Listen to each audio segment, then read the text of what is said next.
Hello, everyone. I want to make sure the audio is working. Great. Okay. And as I mentioned, it's being recorded, so let me just start that.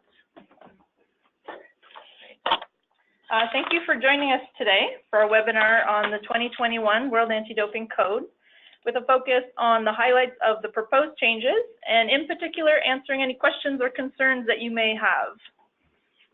For your information today, as I mentioned, this is being recorded, and the webinar will be made available afterwards for yourselves or anyone else who was unable to participate live today.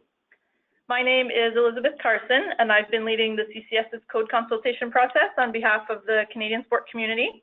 And I'm joined by my colleague, David Luck, our legal counsel, who can provide some additional insight as part of the overview and help answer questions that you may have as we go through.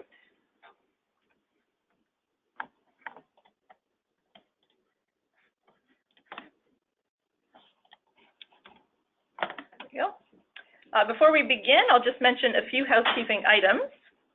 The phone lines are muted just to ensure a smooth webinar. Doing this helps reduce the background noise, which gets transferred during multi-person conferences. So to submit a question, please use the chat function in GoToWebinar. It may be easiest for us to take the questions as we go, so I'll pause for questions at the end of each of the topics. And my colleague Marika Kay, who's with us, will read the questions for everyone to be able to hear the questions. If a question comes to you after we've moved on to the next item, go ahead and send it through anyway, and we'll make sure that any unanswered questions are taken care of at the end of the presentation. Vous pouvez aussi poser vos questions en français et je ferai la traduction pour les gens anglophones, tels que David, qui est ici avec nous et ne parle pas français.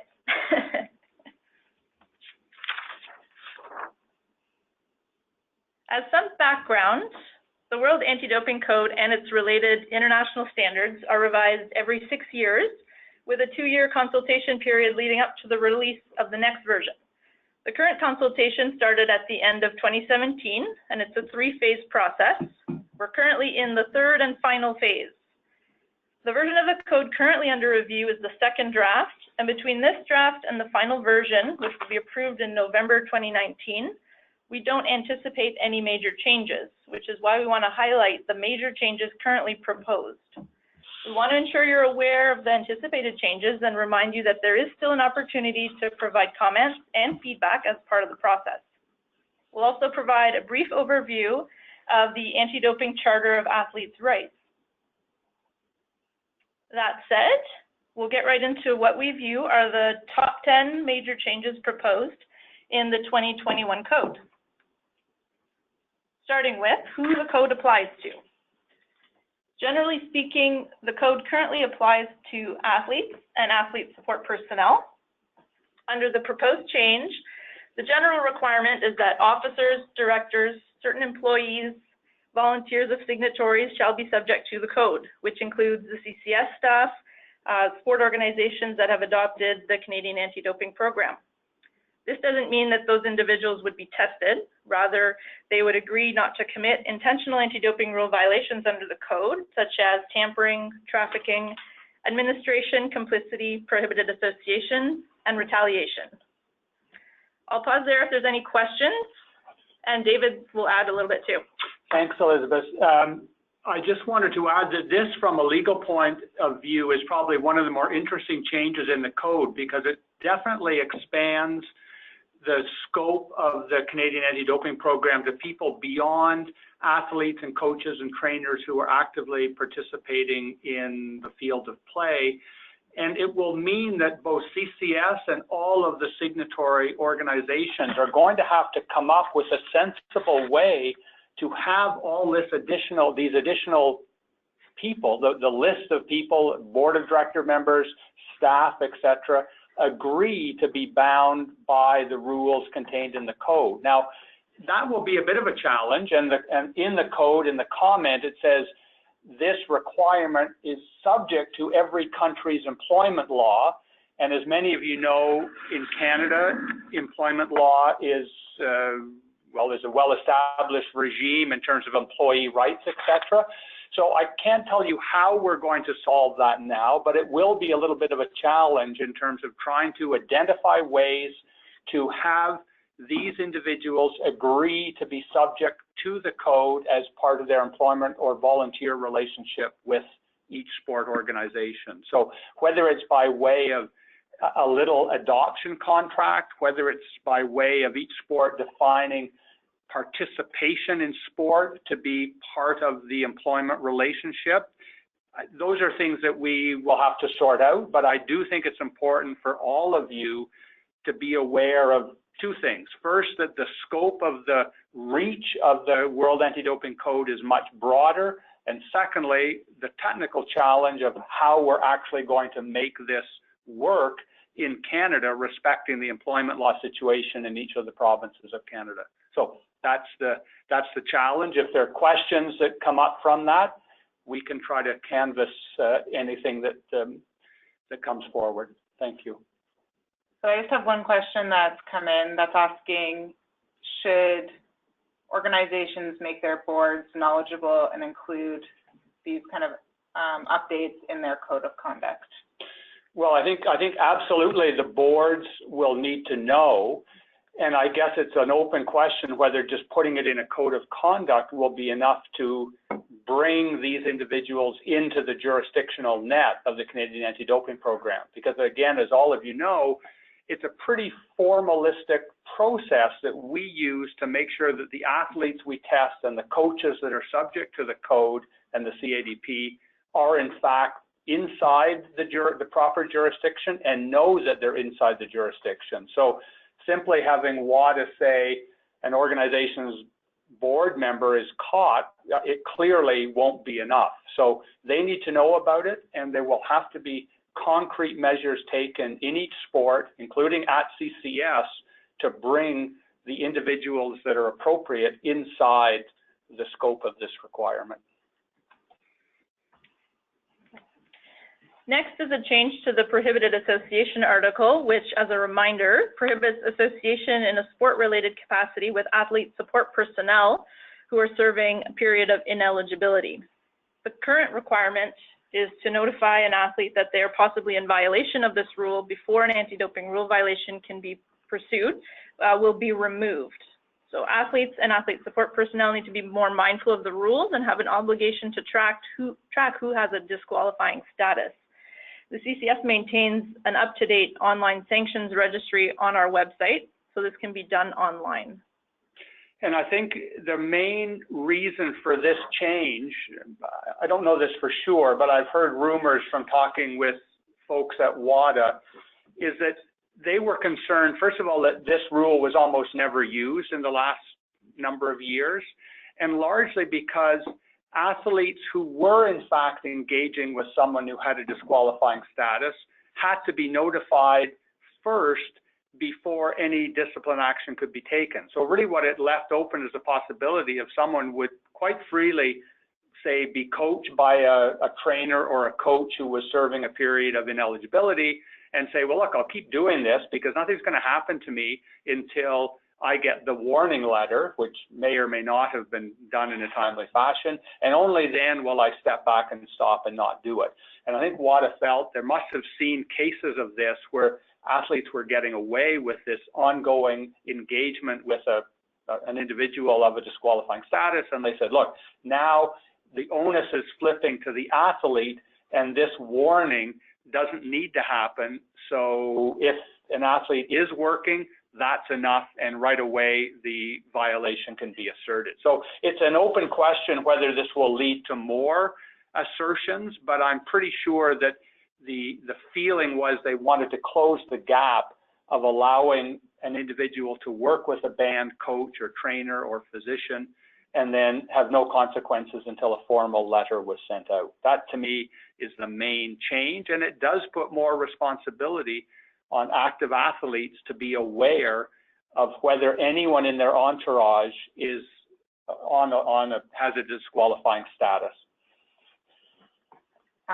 Just one more question came in, more directed at the first point, just questioning what sanctions would apply to officers, directors, staff members. It would be all of the sanctions in the code. So quite frankly, I think it's important to know that it's not every violation would apply, but as Elizabeth said, it's the violations that can be happen intentionally. So athletes, of course, can have inadvertent violations by being careless. That wouldn't happen here, but these are all intentional violations, and if proven, it would be the identical code sanctioning regime that athletes face. So 4 years up to a lifetime ban from participation in sport. So it's pretty serious in terms of the role of active staff members or board members of sport organizations. Great, thanks, David.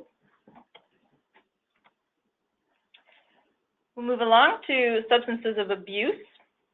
Sanctions for street and recreational drugs remain a significant problem under the code. This new article proposes identifying those substances on the prohibited list that are often abused outside of sport as substances of abuse, which is not currently the case. In order to benefit from this article, the athlete must establish that the use occurred out of competition and was unrelated to sport performance. Otherwise, the normal sanctioning scheme would apply. The period of ineligibility, if they were able to establish those criteria, would be 3 months, with the possibility of further reduction to 1 month by completing a rehabilitation program. And the million-dollar question, of course, is what are these substances of abuse? The short answer is we don't know. I think it's a really safe bet that cannabis and cocaine will find their way onto that list. And there may well be other street drugs. I'm not privy to the discussions and the debate about how wide or how big that category should be. But it is a pretty significant change because right now, for instance, a cannabis violation is almost inevitably a 4-year or a 2-year sanction, depending when the use was, in competition or out. So right away to have it essentially automatically down to 3 months with a possibility of only 1 month with a rehabilitation program is pretty significant.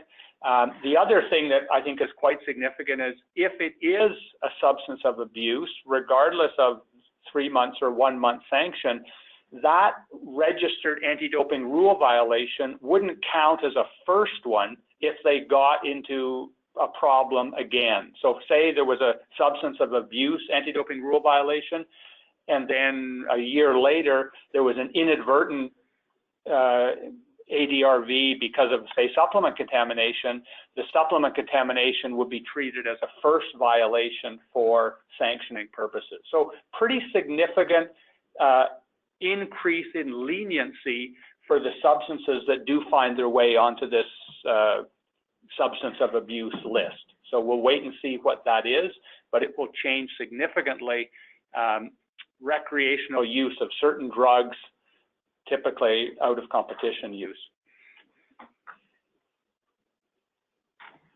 No questions yet on that topic. We can come back to it if there are any questions as we go along.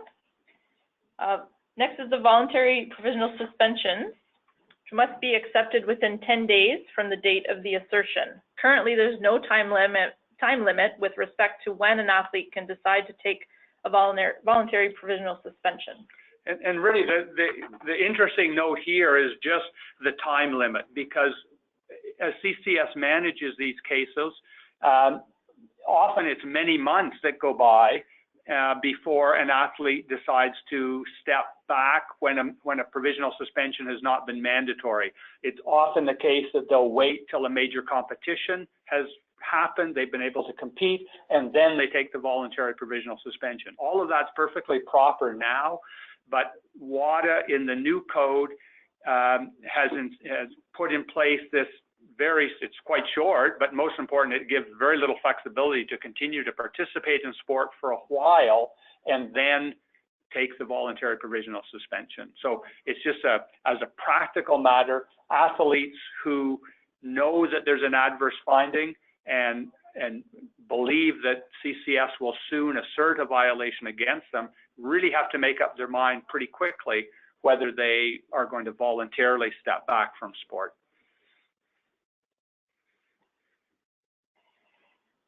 The aggravating circumstances article was part of the 2009 code and removed when the 2015 code increased the period of ineligibility for intentional doping from 2 to 4 years. The 2021 code reintroduces aggravating circumstances This means that up to 2 additional years of sanction time may be added, but only for certain violations, excluding trafficking, administration, complicity, discouraging or retaliation against reporting. The excluded violations already include the discretion to allow an evaluation of aggravating circumstances. And those excluded violations are generally the ones with a quite high or long sanctions with big discretion in terms of how much time the sanction will be in place for. Usually the language is depending on the seriousness of the violation. So I think what WADA has tried to do here is bring back the concept of aggravating circumstances. I don't know if it will get much use.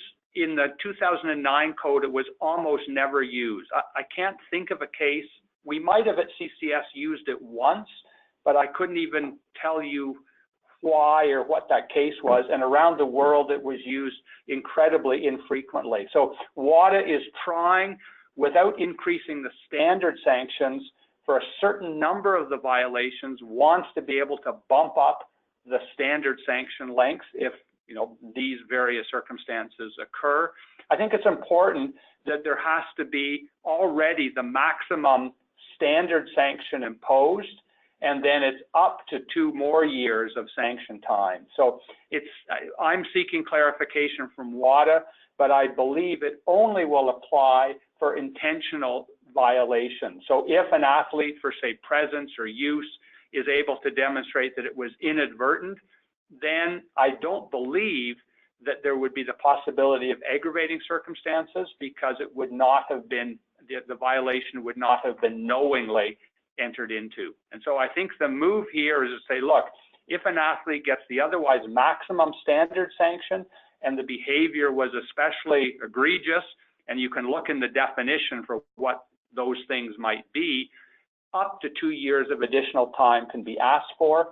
And then it will fall to the arbitrators, I think, to decide, was the conduct particularly bad? Was it aggravating?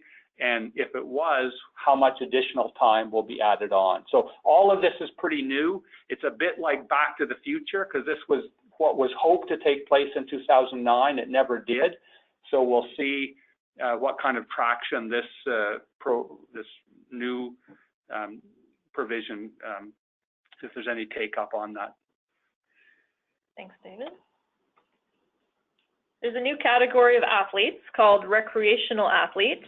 This category is intended to include lower level athletes who are still within the jurisdiction of the CADP, in the case in Canada. CCS would not typically be testing recreational athletes, as the majority of our testing is focused on the national athlete pool. And the athletes in that pool are defined as national level athletes. At a minimum, this new category of athletes will consist of individuals who have not been a national or international level athlete in the last 5 years, have not represented any country in an international event, and have not been included in a registered testing pool. This addition allows for greater flexibility with sanctioning and public disclosure in the event of an anti-doping rule violation. And this provision, I think, will be especially important in Canada, because the breadth and the scope of the Canadian anti-doping program goes well down into the athlete development chart. So some countries only apply the World Anti-Doping Code to their athletes that are going to the Olympics, only the most elite athletes in each sport. Canada, of course, goes far deeper. It involves college and university athletes. It involves many athletes who are members of gymnastics clubs and swimming clubs and ski clubs. All of these individuals are subject to the CADP. Now, I think it's really important to stress, and Elizabeth mentioned it, but I want to underline it. The fact that these are special rules for recreational athletes doesn't change our focus at all, that our priority is still the national athlete pool and above. We simply don't have the time and the resources to have a priority to test these athletes, but the reality is they are still subject to the Canadian anti-doping program, and it is possible that they find themselves caught up in an arbitration or an assertion of a violation. So they are simply treated, they're called protected, or they're in the same category as these protected persons. They have much more sanctioning flexibility, much more public disclosure flexibility. And I think it's generally an attempt to say, look, we want the code to apply broadly, but if you do apply it broadly in your country, and it does catch younger athletes or more recreational, non-elite athletes, there can be more flexibility in terms of how the rules work for them.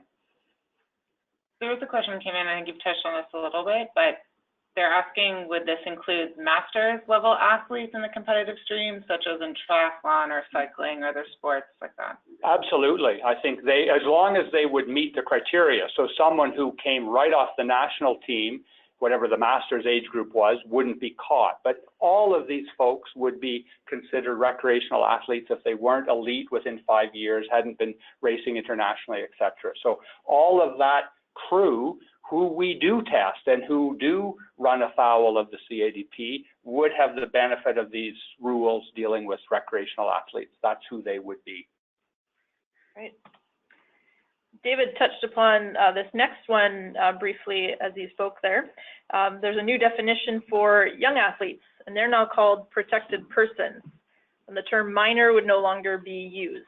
So a protected person is defined as an athlete who's not yet 16 years old, and that would apply in every case, or an athlete who's not yet 18 years old, is not in a registered testing pool, and has not competed at an international event, or an athlete who has been determined to lack legal capacity by reasons other than age.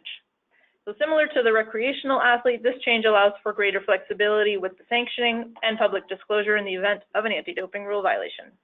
And I think everyone that I talk to in the consultation process seems to support this broader sense of, you know, what does it mean to be a young person? And the concern that was raised was, well, in some sports, you can have world champions at a very young age who would be considered minors, and they ought not to be treated the same as someone at a lower athletic level who may be a little bit older. So this was the attempt. I don't think it's perfect, but where they've come out is under 16, whatever level you're at, however elite you are, you're a protected person. You're treated as a young person, and it's slightly older, of course, 2 years more when you are not an elite level competitor. And the other thing which I think is interesting is this whole notion, which is entirely new, to address the fact that we have many individuals participating in sport who suffer from any kind of lack of capacity that other than that they're young. It could be mental or physical disability, any other kind of impairment. Those individuals who are, we know they're participating in sport, can fit inside this definition of a protected person. So it simply would give the same flexibility in sanctioning and public disclosure that the recreational athletes would have. Thanks, David. Athletes who are facing a sanction currently have the opportunity to benefit from providing substantial assistance if they have information about anti-doping rule violations committed by other people, for example. A reduction in sanction may now be provided for substantial assistance related to establishing non-compliance with the code or with the international standards or other types of sport integrity violations. This is a broader scope than previously existed, which was limited to discovering new anti-doping rule violations. It's now possible in some situations to provide substantial assistance on a without prejudice basis as well. And really the effort here is to simply expand the hope to obtain cooperation with individuals who know about, one, the doping activity of others, non-compliance with the code, or other kind of gambling, match fixing, or issues regarding ethics in sport. So I think it's pretty interesting that it demonstrates to me that WADA and the drafters of the code really are I think, pulling out all the stops to say, look, you individual can get quite a significant break in your own sanction if you are in possession of information and are willing to share it and cooperate with WADA and CCES and other organizations relating to a much wider swath of misconduct. So again, it's not just anti-doping, it's compliance problems around corruption in sport, ethical issues, etc. So CCES remains interested in cooperating on all of these heads of possibility, or the possibilities are there on each of these three heads, and time will tell whether individuals take or make use of this new. I think it's probably more flexible, and I suspect the agreed upon sanction reductions for this substantial assistance will be somewhat more generous. I think there's a real move to try to have this as a more viable way to seek a sanction reduction. And I think it's fair to say, not just at CCS, but around the world, it's been very difficult to make use of this substantial assistance reductions. We are always open to the option, but it's been hard, not just here, but other countries as well have had trouble encouraging this type of cooperation. And what we see in the code is WADA trying to make it a broader area for people to cooperate with CCS. Thanks, David. In the area of results management, the notions of prompt and timely admissions have been replaced with results management agreements, whereby a sanction reduction is possible in eligible cases when the athlete admits the anti-doping rule violation or agrees to the consequences. If an athlete is facing a 4-year sanction, there's an automatic 1-year reduction in sanction if the athlete admits the violation within 10 days after the assertion. There would be no hearing, the 3-year sanction would be imposed, and with no further reductions possible for the sanction, the case would be closed. For all other asserted violations, there can be further and additional sanction reductions possible with a cap on the total reduction that's possible if the athlete first admits the violation and agrees to the consequences acceptable to CCS and WADA, and also an earlier start date to the sanction period. The intended goal here with this new sanctioning system is to encourage the resolution of asserted violations without a hearing, with the athlete getting the benefit of a reduced sanction. Resources are saved as well, as hearings can be time-consuming and costly to the parties involved. And I think from CCS's perspective, what this means is there'll be more onus on us to enter into discussions and really think carefully about the outcomes that are likely going to happen at an arbitration hearing, because I think more and more athletes are going to want to try to reach these sanction consent agreements with CCES, because as Elizabeth said, the whole concept of it was terrible wording, but prompt admissions and timely admissions, those are now gone. That's off the table. So the only way to get a reduction of sanction without going to a hearing is the first case is automatic. If it's a really serious sanction and you very quickly say, I admit it, I'm going to take the sanction right away, you get a 1-year break down to 3 years and it's done.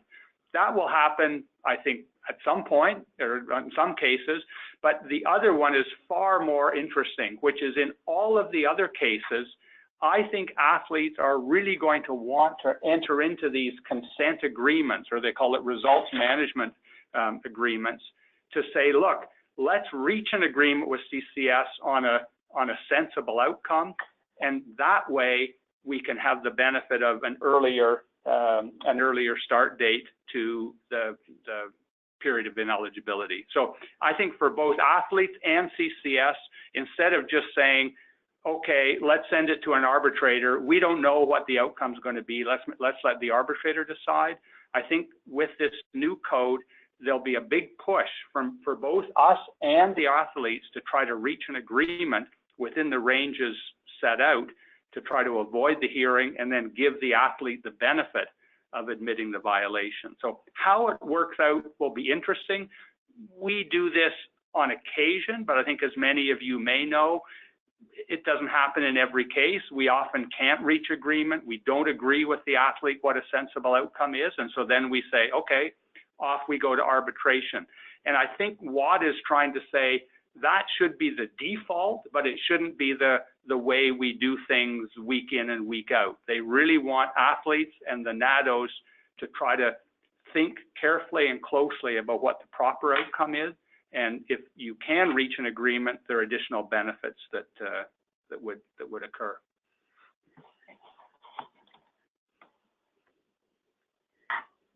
The consequences previously outlined in the International Standard for Code Compliance by signatories have been moved into the code itself. It's fairly straightforward.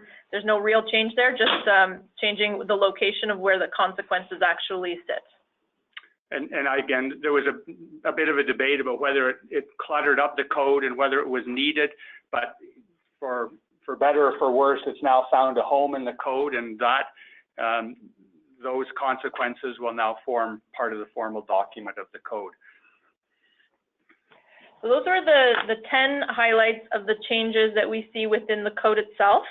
And the final item we want to highlight is the newly introduced Anti-Doping Charter of Athlete Rights. The idea of developing the charter was brought forward by WADA's Athlete Committee back in 2017. So they conducted a global athlete survey to determine regarding the desired contents of the charter.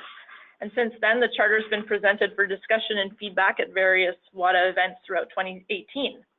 From the feedback received, WADA's Athlete Committee developed the draft charter. The goal of the charter is to clearly outline athlete rights with respect to the fight against doping in sport. While athletes' responsibilities towards clean sport are set out in the code, the charter aims to further support athletes worldwide in their right to compete in clean, ethical, and fair sport. It's a standalone document, so it would not be incorporated into the code or any international standard.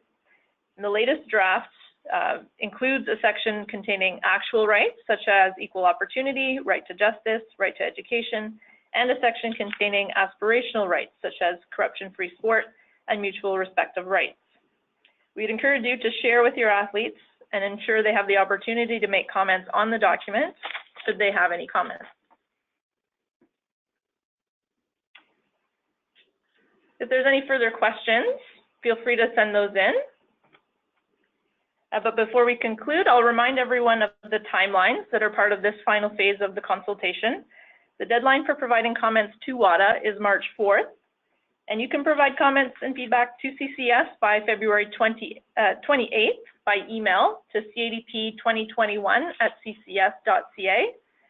You can also provide comments directly to WADA through their online system, WADA Connect, until March 4th.